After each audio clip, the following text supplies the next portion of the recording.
एकनाथ शिंदे जे सहसा कधी चिडत नाहीत किंवा स्वतःच्याच पक्षातल्या नेत्यांवर चिडलेले दिसत नाहीत.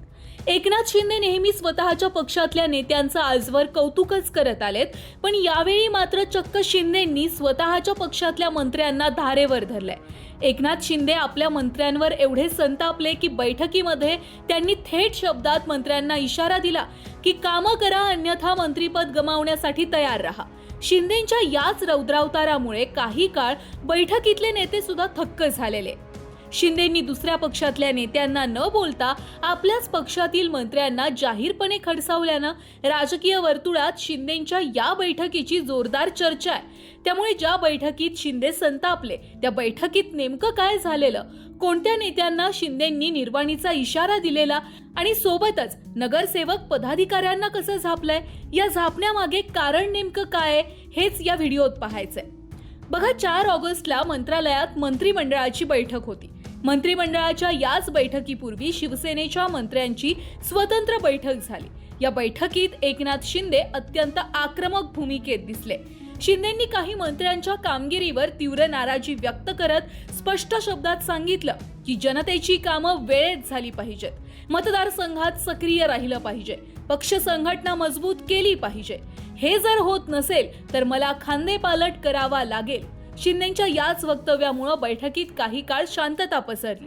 शिंदेंच्या नाराजीच्या यादीत 4 मंत्री होते. त्यापैकी 3 मंत्र्यांची नावं समोर आली आहेत.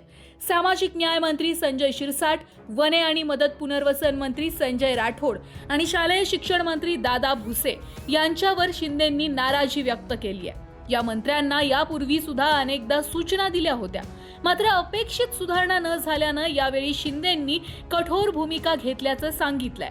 आता बघा, शिरसाट यांच्यावर त्यांच्या कामावरून जरी शिंदे नाराज असले तरी आणखी एका कारणावरून त्यांना या बैठकीत झापलं असणार. ते कारण म्हणजे संजय शिरसाटांनी सीजेपीच्या अभिजित दिपकेंची त्यांच्या घरी जाऊन भेट घेतलेली. याच भेटीमुळे देखील शिंदे शिरसाटांवर नाराज असल्याचं बोललं जात आहे. तर दादा भुसे यांच्यावर नाराज असण्याचं कारण म्हणजे सत्तेत असलेल्या मित्र पक्षातील नाशिकमधील 2 नेते म्हणजे छगन भुजबळ आणि गिरीश महाजन हे नाशिकमध्ये प्रचंड चर्चेत आहेत. पालकमंत्री पद पदरात पाडून घेण्यासाठी ते दोघे सतत काही ना काही प्रयत्न करत असल्याचं दिसतंय. पण शिंदेंचे नाशिकचे नेते दादा भुसे मात्र थंडावलेल्या भूमिकेत दिसतात. पदरात मंत्रीपद असून सुद्धा भुसे ना नाशिकमध्ये फील्डवर दिसतायत ना पालकमंत्री पदासाठी प्रयत्न करतायत.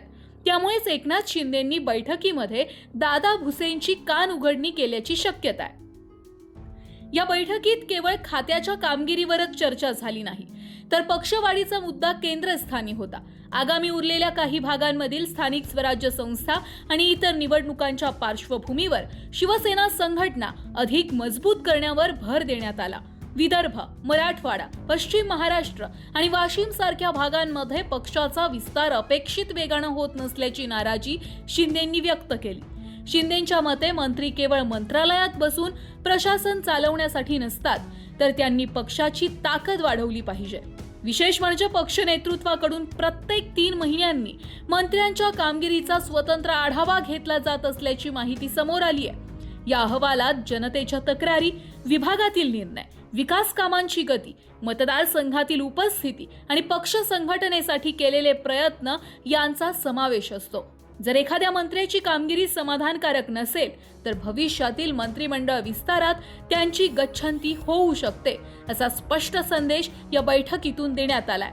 राजकीय विश्लेषकांच्या मते हा इशारा केवळ 4 मंत्र्यांसाठी नाहीये, तर संपूर्ण पक्षासाठी आहे.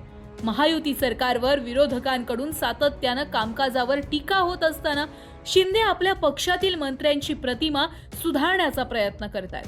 जनतेपर्यंत विकास कामं पोहोचली नाहीत तर त्याचा थेट फटका निवडणुकांमध्ये बसू शकतो, याची शिंदेंना पूर्ण जाणीव आहे. त्यामुळे त्यांनी आधीच मंत्र्यांना सज्ज राहण्याचा इशारा दिलाय.